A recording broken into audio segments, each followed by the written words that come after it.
พบกับข้าพเจ้าลัทธิสิทธิพรและในมื้อนี้ข้าพเจ้าจะมาหาคำตอบที่ว่ามีแฟนในวัยเรียนมีผลดีและผลเสียอย่างไรซึ่งว่าคำตอบนั้นจะเป็นแนวใดพวกเราไปหาสัมภาษณ์พร้อมกันเลย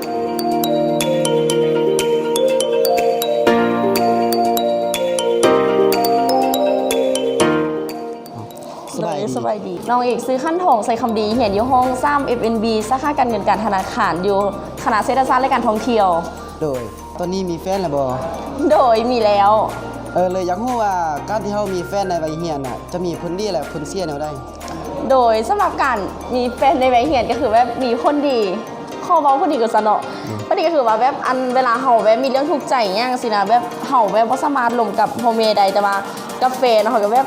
ลงกับแฟนยังใดแบบบางเรื่องมันก็แบบบ่จำเป็นต้องฮอดพ่อแม่จังซี่ก็ได้นะแล้วเฮาก็ต้องแบบลงกับแฟนได้ค่ะเขาจะแบบเป็นข้อคิดมีจังซี่หรือว่าซึ่งมาตัวอย่างว่าอันแบบค่อยเองเนาะแบบค่ายเครื่องออนไลน์สิแล้วแบบค่อยมีแฟนหรือค่อยอาจจะแบบให้แฟนค่อยแบบไปหับเครื่องแล้วก็ไปส่งเครื่องแล้วก็แบบเป็นการสร้างรายได้พร้อมกันเลย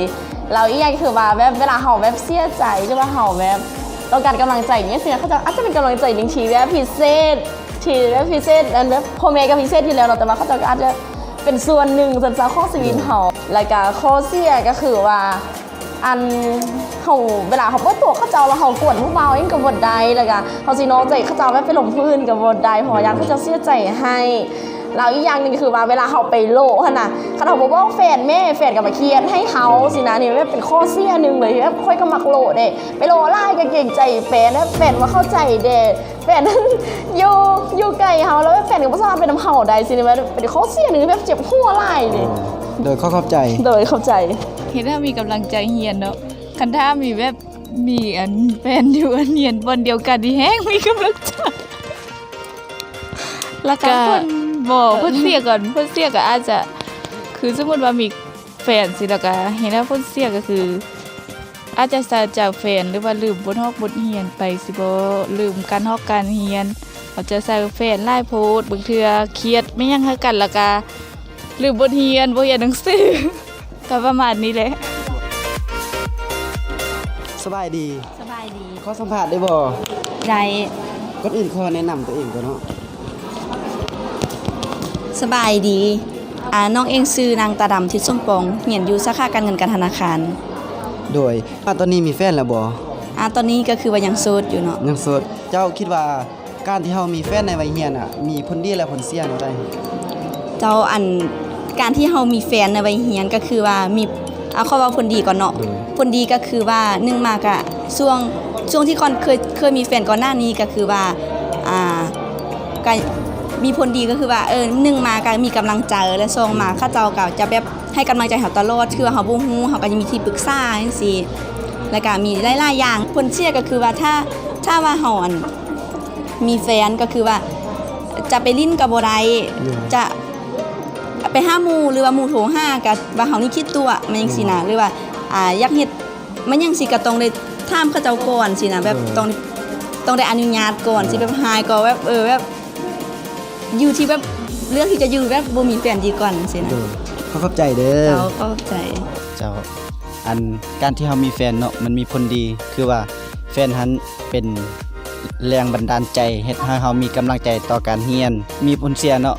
คือว่าถ้าเฮาเอาใจเขาหลายบางทีเฮาอาจจะปะละต่อการเรียนหรือว่าเฮ็ดให้เฮา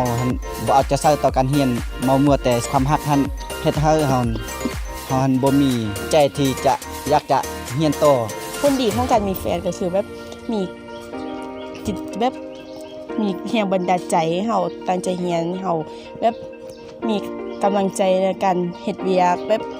เฮ็ดหยังสิก็ต้องมีกำลังใจสิผลเสียก็คือแบบว่าเวลาฮักไผก็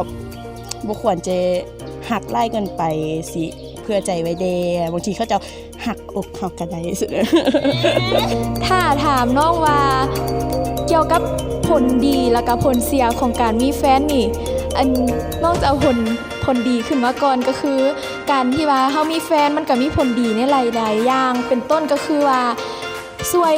มีการช่วยเหลือกันในทุกๆด้านจะเป็นการทำเฮียนหรือการไปใส่ม้าใสถึงว่าเฮามีแฟนเฮาก็สะดวกสบายอย่างนึงในการเที่ยวไปเที่ยวมานี่การมาโรงเรียนอย่างต่างๆแล้วก็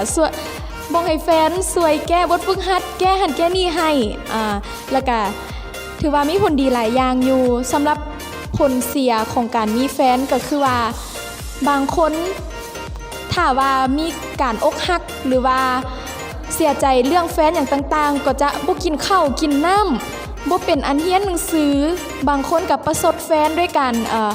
ฆ่าตัวตายก็มีเพราะว่าเห็นออกข่าวอยู่ตลอดที่ว่ามีการฆ่าตัวตายย้อนว่าอกหักอย่างต่างๆอันนี้ก็คือเป็นผลเสียที่ว่าอันให้แห้งแล้วก็มีผลกระทบมาทางด้านการเรียนนำ